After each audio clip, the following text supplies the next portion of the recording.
Hello, good morning everyone. Welcome back online LMIC classes. मैं जो आज ये 24 तारीख की वीडियो रिकॉर्ड कर रहा था, किसी टेक्निकल इश्यू के कारण वो वीडियो पूरी रिकॉर्ड होके डिलीट होगी, पता नहीं कैसे। तो मैं ये वीडियो आपके लिए दोबारा रिकॉर्ड कर रहा हूँ और इसके जो नोट्स हैं वो भी आपको दे दूँगा। मैं इस वीडियो के नीचे डिस्क्रिप्शन लिंक है, वहाँ पर इसके नोट्स दे दूँगा। तो चूँकि ये वीडियो मुझे दोबारा रिकॉर्ड करनी पड़ी, इसीलिए मैं तेज़ी के साथ चलूँगा और पूरी कोशिश करूँगा कि आपको समझा सकूँ मैं, ठीक है। तो अभी जो मैं क्लास लूँगा, जो मैंने नोट्स बनाए हैं उसके साथ ही मैं एक्सप्लेन करता चलूँगा। कुछ यहाँ लिखूँगा, जो थोड़ा बहुत लिखने के लिए होगा वही लिखूँगा, बाकी आपको जो है सो नोट्स में से देखना होगा। और रही एक्सप्लेन की बात, तो मैं साथ साथ कर रहा हूँ, ठीक है, आप टेंशन ना लें। ये जो नोट्स हैं आपके सामने, इसी को मैं एक्सप्लेन कर रहा हूँ। देखिए, मुझे वीडियो दोबारा बनानी पड़ रही है, इसीलिए मैं नोट्स में से एक्सप्लेन कर रहा हूँ, अदरवाइज़ मैं नोट्स में से एक्सप्लेन नहीं करता। सोया वाली जो वीडियो थी वो किसी कारण बस फ़ोन में से डिलीट हो गई है। ओके, तो आज पढ़ते हैं। आज का जो पहला टॉपिक है सदिश क्षेत्रफल। सदिश क्षेत्रफल क्या है? मान लो कि कोई एरिया है, ठीक है, जैसे सपोज करो कि यही है। देखिए, जो एरिया होता है वो सदिश राशि होती है, सदिश राशि होती है, जिससे इंग्लिश में वेक्टर बोलते हैं। ओके, मतलब जिसमें परिणाम की ज़रूरत हो, परिणाम के साथ साथ दिशा की भी ज़रूरत हो, तो उस राशि को क्या बोलते हैं? सदिश राशि बोलते हैं। क्षेत्रफल एक ऐसी राशि है जो कि सदिश राशि है, जिसमें परिणाम भी होता है और दिशा भी होती है। तो सपोज करो कि ये कोई एरिया है, ये जो आपको दिखाई दे रहा है ये क्या है? कोई एरिया है। अब इस एरिया की परिणाम तो आएगा, परिणाम क्या होगा? इसकी ये लेंथ, ये विड्थ इंटू लेंथ हो जाएगी। मतलब जो अगर रेक्टेंगुलर है तो लंबाई इंटू चौड़ाई, अगर सर्किल है तो पाई आर स्क्वायर, जो भी है, तो उसका वो परिणाम होता है। लेकिन अगर इसकी हम दिशा की बात करें तो इस वाले पृष्ठ की दिशा क्या होगी? ऊपर की तरफ। इस वाले पृष्ठ की दिशा क्या होगी? ऊपर की तरफ। जैसे कि एक मिनट, सपोज करो कि ये और ये दो सरफेस है, ठीक है। सपोज करो ये कोई एरिया है, ठीक है, ये जो एरिया है सर्किल है, तो इसका एरिया क्या होगा? 4 पाई आर स्क्वायर। तो ये पृष्ठ का है, पृष्ठ का क्षेत्रफल। अगर इस पृष्ठ के क्षेत्रफल की दिशा की बात करूँ, ये किस दिशा में क्षेत्रफल है, तो ये ऊपर की दिशा में। कैसे? सपोज करो कि मैंने इस पर क्या लगा दिए? पिन लगा दी, ठीक है, दिखाई दे रही है। अब ये जो एरिया था, इस एरिया का डायरेक्शन क्या है? ऊपर की तरफ। इस एरिया की डायरेक्शन क्या है? ऊपर की तरफ। ये तो सर्किल में रहा। ऐसे ही इसको मैं हटा देता हूँ, दूसरा कोई पृष्ठ ले लेता हूँ। सपोज करो डिब्बी है, ठीक है। इस वाले पृष्ठ का, जो ये पृष्ठ आपको दिखाई दे रहा है, ये वाला जो पृष्ठ दिखाई दे रहा है आपको, इस वाले पृष्ठ का क्षेत्रफल क्या होगा? लंबाई इंटू चौड़ाई, लंबाई इंटू चौड़ाई। ये तो इसका परिणाम हो गया। बट अगर मैं इसकी दिशा की बात करूँ तो दिशा क्या होगी? इसकी डायरेक्शन क्या होगी? इसकी डायरेक्शन होगी ऊपर की तरफ। ये जो आपको पिन दिखाई दे रही है, पिन दिखाई, चलो ये कर लगा देता हूँ। ये जो आपको पिन दिखाई दे रही है ना, ये जो मैं पिन लगा रहा हूँ, ओके, जो मैंने ये पिन लगाई है, ये दिखाई दे रही है ना आपको? ये वाली पिन, ये वाली पिन, ये वाली पिन, ये इस तरह देखो, ये जो पिन दिखाई दे रही है ना, ये 3 पिन, ये क्षेत्रफल है। मतलब कोई पृष्ठ है, कोई पृष्ठ का अगर परिणाम की, अगर वैल्यू की बात करें, किसकी वैल्यू की, तो वैल्यू क्या होगी? लंबाई इंटू चौड़ाई। ये तो इसका परिणाम हो गया। अगर इसकी दिशा की बात करें तो दिशा क्या होगी? ऊपर की तरफ। जो मैंने ये पिन लगाई ऊपर की तरफ। ये कौन से पृष्ठ की बात हो रही है? इस वाले पृष्ठ की। अगर मैं ऐसे ही इस वाले पृष्ठ की बात करूँ, कौन से पृष्ठ की? इस वाले पृष्ठ की बात करूँ, तो इसका परिणाम क्या होगा? ये लंबाई इंटू ये चौड़ाई। ये तो हो गया इसका परिणाम। अगर मैं इसके डायरेक्शन की बात करूँ तो इसकी डायरेक्शन क्या होगी? ये जो मैं अगर मैं इसमें ये पिन लगा देता हूँ, 1 मिनट होल्ड, ओके, ठीक। तुमने देखा था कि इस वाले पृष्ठ का, जो ये वाला बताया था, इसकी डायरेक्शन थी ये। अब मैं अगर इस वाले पृष्ठ की बात करूं, तो डायरेक्शन क्या होगी? इधर की तरफ, यानी कि इधर की तरफ। ऐसे ही पृष्ठ की परपेंडिकुलर उसकी क्या जाती है? डायरेक्शन जाती है। तो क्षेत्रफल की वो क्या कहलाती है? डायरेक्शन। अगर कोई पृष्ठ है तो इसका परपेंडिकुलर दिशा में क्या होगी? उसकी दिशा होगी, परपेंडिकुलर डायरेक्शन में उसकी वही डायरेक्शन होगी जिस पृष्ठ की हम बात कर रहे हैं, ठीक है। तो ये वही कह रहा है कि कोई ये पृष्ठ है, ठीक है, इसकी डायरेक्शन क्या है? ऊपर की तरफ। अब ये देखिए 3D है और पेज 2D है, तो 2D में 3D बन नहीं सकता, इसीलिए मैंने इसको ऊपर की तरफ कर दिया है। तो ये पूरा कोई क्षेत्रफल है, इसका परिणाम कितना एस है, उसमें हमने छोटा सा कोई एरिया ले लिया है डी एस। क्या छोटा सा एरिया ले लिया डी एस। इस डी एस की डायरेक्शन देखते हैं हम ऊपर की तरफ, तो देखना कि जो डी एस है इसकी डायरेक्शन क्या है, ऊपर की तरफ है। ठीक है, जब डायरेक्शन की बात आ जाती है तो हम उस पर क्या लगा देते हैं, ये वेक्टर लगा देते हैं। क्या लगा देते हैं, वेक्टर। जैसे कि लिखा है एस, कोई यहाँ पर एक पृष्ठ है, कोई सरफेस है। डी एस क्या है, पृष्ठ का एक अत्यंत छोटा हिस्सा है, इसका एक छोटा हिस्सा है। अगर ये वेक्टर है, अगर ये वेक्टर है तो हम इसको क्या, अगर हम डी एस को अगर वेक्टर लगाएं तो क्या होता है, सदिश राशि बन जाती है। जैसे हम वेक्टर लगाएंगे तो उस पर एक यूनिट वेक्टर आ जाता है, ये वाला यूनिट वेक्टर। इस यूनिट वेक्टर की वैल्यू होती है, क्लियर है यहाँ तक। तो इस डी एस वेक्टर की बात करें तो क्या होगा, इसकी वैल्यू क्या होगी, डी एस इंटू एन, मतलब इसका जो परिमाण होगा और उसकी जो डायरेक्शन होगी और दोनों का क्या है, मल्टीप्लाई। ठीक है, ये तो हो गया सदिश वेक्टर। अब देखते हैं हम विद्युत फ्लक्स, जिसे इंग्लिश में बोलते हैं इलेक्ट्रिकल फ्लक्स। तो क्या है, विद्युत क्षेत्र में स्थित किसी क्षेत्रफल से अवलंब गुजरने वाली कुल विद्युत क्षेत्र रेखाओं की संख्या को विद्युत फ्लक्स कहते हैं। इसे फाई से डिनोट करते हैं। ठीक है, यदि विद्युत क्षेत्र ई में डी एस क्षेत्रफल वाला पृष्ठ स्थित है हो तो उसे निर्गत विद्युत फ्लक्स निम्न प्रकार होते हैं। देखिए क्या कह रहा है, मैं समझा देता हूँ आपको। नोट्स आपको मिल जाएंगे, इसको आप अपनी फेयर में नोट डाउन कर लेना। इसे रही समझाने की बात तो मैं समझा देता हूँ। सपोज करो कि ये कोई क्या है, कोई एरिया है। ठीक है, क्या है, कोई एरिया। एरिया क्या है, मैंने दूसरी क्लास में बताया था, इलेक्ट्रिकल फील्ड क्या होता है, भाई लोगों का इलाका। मतलब इसमें कोई चार्ज रखा होगा। ठीक है, सपोज करो कि यहाँ पर ये मैंने कोई एक चार्ज रख दिया है, ये सपोज करो कोई एक चार्ज है। ठीक है, अब इसकी क्या है, पेरीफेरी की तरफ क्या आ जाएगी, इसकी विद्युत क्षेत्र की रेखाएं बनेंगी। ठीक है, अब देखिए ये कोई एरिया है। अब इस एरिया की डायरेक्शन क्या होगी, मैंने बताया था परपेंडिकुलर, यानी कि ऊपर की तरफ। जैसे एक बार फिर से देखो कि अगर कोई सर्किल एरिया है तो उसकी डायरेक्शन क्या होगी, ऊपर की तरफ। ठीक है, ऐसे दिखाई दे रहा हो ना आपको, ऐसे ऊपर की तरफ। इस वाले रीजन की, ये जो आपको रीजन दिखाई दे रहा है गोल गोल, इसका इस वाले क्षेत्रफल की दिशा क्या है, ऊपर की तरफ। अगर इस वाले क्षेत्रफल में विद्युत रेखा हैं, अगर वो इसके पैरेलल जाए, मतलब या तो विद्युत रेखा जो ऊपर से आ रही हों, अगर विद्युत रेखाएं अगर ऊपर से आ रही होंगी, मतलब इस वाले रीजन में अगर विद्युत रेखा कहीं से भी आ रही हों, सपोज करो पहले मानता अगर ऊपर से आ रही होंगी तो विद्युत रेखाओं की संख्या, मतलब कि जो विद्युत रेखाओं की संख्या ये ऊपर से आ रही है ये, और इसका क्षेत्रफल की दिशा कैसी है, अपोजिट है। ये ऊपर की तरफ जा रही हैं और ये नीचे की तरफ आ रही है। तो एंगल कितना हुआ इन दोनों के बीच में, 180 डिग्री का। ठीक है, अगर यही विद्युत रेखा नीचे से आए, अगर ये विद्युत रेखा नीचे से आए तो विद्युत रेखा की दिशा और इस क्षेत्रफल की दिशा सेम हो जाएगी, तो एंगल कितना हो जाएगा, 0। ठीक है, तो ही हमें विद्युत फ्लक्स मिलेगा। अगर सपोज करो कि विद्युत रेखाएं ऐसे आई, विद्युत रेखा कैसे आई, ऐसे आई, मतलब ऐसे परपेंडिकुलर आई, यूँ करके परपेंडिकुलर आई, तो हमें विद्युत फ्लक्स नहीं मिलेगा। ठीक है, तो विद्युत फ्लक्स है क्या कि एरिया इंटू, मतलब जिस एरिया में वो आ रही है वो, और विद्युत क्षेत्र की तीव्रता के गुणनफल को क्या बोलते हैं हम, विद्युत फ्लक्स।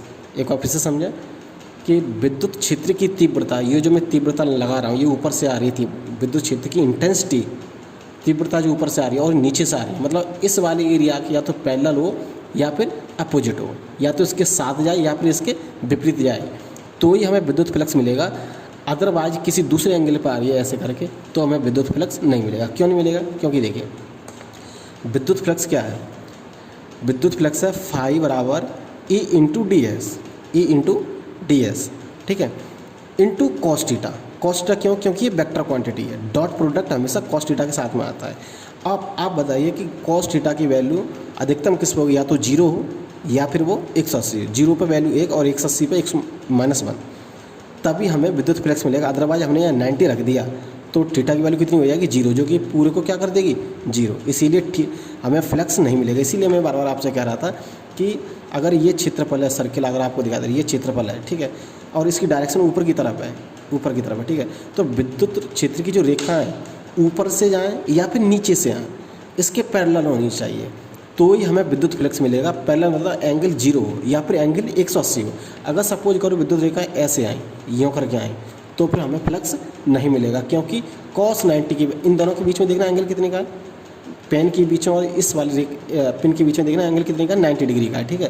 तो cos 90 0, इसीलिए हमें थीटा की वैल्यू अगर हम 0 रखें या फिर हम 180 रखें तो ही हमें फ्लक्स की वैल्यू मिलेगी, अदरवाइज हमें फ्लक्स की वैल्यू नहीं मिलेगी। क्लियर? एक बार फिर से देखें, विद्युत फ्लक्स क्या है? कोई किसी रीजन से गुजरने वाले विद्युत क्षेत्र की तीव्रता और जिस क्षेत्र से जा रही है उन दोनों का अगर मल्टीप्लाई कर देंगे हम तो हमें क्या मिल जाएगा? विद्युत फ्लक्स मिल जाएगा। इसको हम ऐसे करेंगे, ये छोटे फ्लक्स की बात हो रही है, ठीक है। अगर हम इस डी को लगाएंगे तो छोटा, अगर इसमें हम इंटीग्रेशन लगा देंगे, जैसे मैंने यहाँ पर ये इंटीग्रेशन लगाया था यहाँ पर, तो ये पूरे पे इंटीग्रेशन लगेगा, ठीक है, पूरे पे इंटीग्रेशन लगेगा।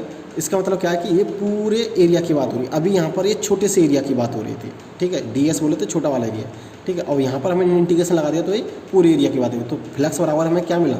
फ्लक्स बराबर विद्युत क्षेत्र की तीव्रता इंटू एस, रीजन एरिया है, एरिया, ठीक है। अब आप जानते हैं कि विद्युत क्षेत्र की तीव्रता का फॉर्मूला क्या होता है?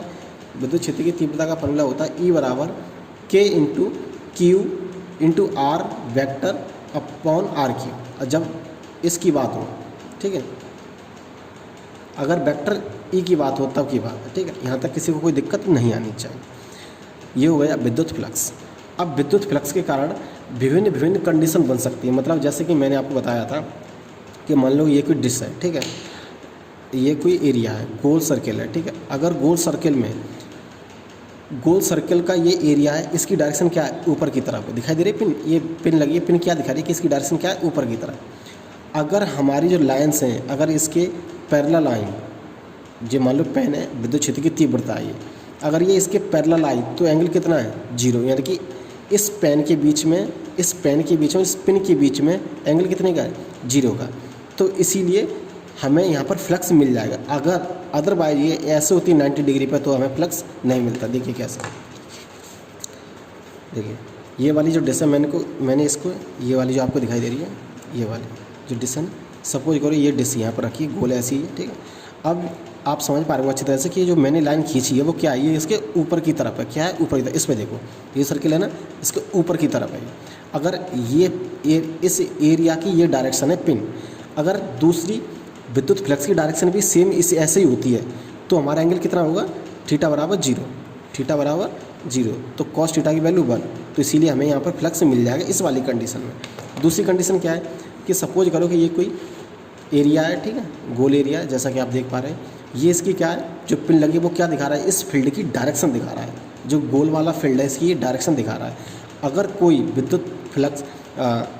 विद्युत क्षेत्र की तीव्रता अगर इसके 90 एंगल पर आती है, 90 डिग्री के कोण पर आती है, तो कोण कितने का हो जाएगा? 90 का हो जाएगा। जो कि अगर जैसे हम थीटा 90 रखेंगे तो cos 90 हो जाएगा 0। तो फ्लक्स की वैल्यू 0, ठीक है, 90 डिग्री में फ्लक्स की वैल्यू 0। अगर 180, अब आप कहोगे कि इसके पैरेलल आ रही, ऊपर से आ रही है, तब तो थीटा 0। अब 180 कैसे होगा? जब ये फ्लक्स नीचे से आए। सपोज करो कि ये कोई एरिया है, ये ऊपर की तरफ इसकी वो जा रही है, क्या बोलते हैं, इसके ऊपर की तरफ इसकी डायरेक्शन है। ऊपर से आने वाला एंगल क्या होगा? इसका एंगल और पेन का एंगल कितने का है? 180 का। अगर ये नीचे से आएगा, अगर ये नीचे से आएगा, सपोज करो ये पेन है और ये विद्युत फ्लक्स, अगर ये नीचे से आ रहा है, ये देखिए इधर देखिए, अगर ये नीचे से आ रहा है ऐसे करके ऊपर की तरफ, तो इसका और पेन का एंगल सेम है, मतलब 0 डिग्री है। अगर ऊपर से आएगी तो विपरीत हो जाएगा, मतलब ये इधर जा रही है और ये ऊपर से आ रही है, तो क्या है? विपरीत है, ठीक है। तो विपरीत बोले तो 180 डिग्री का एंगल, जिसको कॉस 180 की वैल्यू माइनस होती है, इसीलिए यहाँ पर ये माइनस आ जाता है। इन तीनों 1 2 3 इन तीनों प्रैक्टिकल से हमें ये पता चलता है कि जो विद्युत फ्लक्स है धनात्मक भी हो सकता है और ऋणात्मक भी हो सकता है, ठीक है। दूसरी बात, विद्युत फ्लक्स का मान तभी निकलेगा जब पृष्ठ का क्षेत्रफल तथा विद्युत फ्लक्स एक दूसरे के समांतर हो या फिर विपरीत हो। वही मैं आपसे कह रहा हूँ कि इस क्षेत्र की जो डायरेक्शन है उसके अपोजिट हो विद्युत क्षेत्र की तीव्रता, या फिर इसके पैरेलल हो। सपोज करो कि ये इसका ऊपर की तरफ क्षेत्र का डायरेक्शन है। अपोजिट कब होगा? जब ऊपर से विद्युत क्षेत्र आए तब ये अपोजिट हो जाएगा, थीटा बराबर 180, और नीचे से आए तो थीटा बराबर 0, क्योंकि इसकी क्षेत्रफल की डायरेक्शन और हमारे विद्युत फ्लक्स की डायरेक्शन, विद्युत क्षेत्र की तीव्रता की डायरेक्शन सेम है, ठीक है। इसीलिए वहाँ पर एंगल कितना हो जाता है? 0। देखिए यहाँ पर भी मैंने वही दिखाने की कोशिश की, ठीक है। और ज़्यादा समझने के लिए आप मुझे कमेंट में भी पूछ सकते हैं जहाँ पर आपको समझ में आए, ठीक है। अब नेक्स्ट टॉपिक आता है नेक्स्ट टॉपिक आता है, दिखाई दे रहा है, सतत आवेश वितरण। सतत आवेश वितरण मतलब क्या है? Continuous charge distribution. इसका मतलब क्या है कि सपोज करो कि कोई एक आकार का एरिया, ठीक है, सपोज करो कि ये कोई एरिया है, ठीक है। अब इस एरिया में बहुत सारे चार्ज रखे हैं, एक चार्ज यहाँ रखा है, एक चार्ज यहाँ रखा है, ठीक है, और एक चार्ज यहाँ रखा है। आपको दिखाई दे रहा है ना, ये ऐसे करके ये पूरी डिस्क कवर है, ठीक है। तो इन सब के बीच में जो एरिया है, इन सब के बीच में जो ये जगह ये बहुत कम हो जाती है। मैंने तो यहाँ पर 4 लगाए हैं, आप यहाँ पर, और मेरे पास पिन नहीं है अभी, ठीक है, आप यहाँ पर और भी लगा सकते हैं। सपोज करो मैंने ये लगा दिया, ठीक है। सपोज करो ये कोई एरिया है और इस एरिया में जो पिन लग रही है, पिन नहीं, चार्ज, इनको समझो ये चार्ज है, मतलब ये आवेश है। तो इन आवेशों के बीच की दूरी बहुत कम है। तो हम कह सकते हैं कि इस वाले एरिया पे, जो सर्किल वाला एरिया है, इस एरिया पर जो आवेश है वो कैसा है? एक समान रूप से वितरित है। ऐसा नहीं है कि यहाँ पर चार्ज हो, इस वाले एरिया पे जो मैं पेन फैला रहा हूँ यहाँ पर चार्ज हो और आपको यहाँ पर चार्ज ना मिले, ऐसा नहीं होगा। सभी जगह इस पूरी डिस्क पे आवेश कैसा? एक समान है। उस एक समान आवेश अगर वितरण होता है तो उसको क्या बोलते था? सतत आवेश वितरण, मतलब एक समान रूप से चार्ज हमारा डिस्ट्रीब्यूट है। अब चार्ज हमारा अच्छी तरह से डिस्ट्रीब्यूट हो गया तो उस कंडीशन में क्या होगी? वहाँ पर डेंसिटी होगी। डेंसिटी मतलब जानते हो ना, कोई वस्तु कितनी ठोस है, ठीक है, मतलब किसी वस्तु पर जो चार्ज पार्टिकल है वो कितने पास में, कितनी दूर है, तो उसको क्या बोलते हैं? घनत्व बोलते हैं। अगर कोई लीनियर है, लीनियर मतलब रेखीय, ये आपको रॉड दिखाई दे रही है रेखीय। सपोज करो कि मैं ये तार ले लेता हूँ, ये वाला, सपोज करो ये कोई क्या है? तार है। ये आपको दिखाई दे रहा है तार, ये तार दिखाई दे रहा है ना आपको, ठीक। इस तार पर पूरे तार में क्या होंगे? आवेश डिस्ट्रीब्यूट होगा, मतलब आवेश पूरे में आवेश क्या हो? एक समान रूप से बट रहा होगा इस वाले तार में, ठीक है। तो मैं ये कैसे कह सकता हूँ कि इसकी डेंसिटी क्या होगी? तो जो आवेश बट रहा है उसमें अगर मैं इसकी लेंथ से डिवाइड कर देता हूँ तो मुझे क्या मिल जाएगा? उसकी रेखीय आवेश का घनत्व मिल जाएगा। तो रेखीय आवेश क्या है? रेखीय आवेश घनत्व किसी पर्टिकुलर लाइन में, आपको ये दिखाई दे रहा है ना, ये, अच्छा आपका वो ये तो रॉड है, चलो फिर ये क्या है? ये चीज़ यही है जो ये रॉड आपको दिखाई दे रही है। इस चीज़ को बस मैंने क्या कर दिया? फोल्ड कर दिया। सपोज करो कि ये जो तार है इसको मैं क्या कर दूँ? फोल्ड कर दूँ ऐसे करके, ठीक है। ये दिखाई दे रहा है ना आपको, ये, ठीक है। ये अब जो पहले तार था सिंगल, अब मैंने इसको क्या कर दिया? फोल्ड कर दिया। ये चीज़ वही है, ये पहले खुली हुई थी, अब इसको मैंने क्या कर दिया? फोल्ड कर दिया। तो चीज़ वही है। क्यू कितना चार्ज है? अगर उसमें हम इसकी लेंथ से या अगर इसकी तो लेंथ एल है, इसकी लेंथ क्या होगी? इसकी लेंथ क्या हुई है? ये क्या हुई? पर्दी जानते हो ना, 2πr, क्या हुई? 2πr। तो वही है एल बराबर हम 2πr भी रख सकते हैं, ठीक है।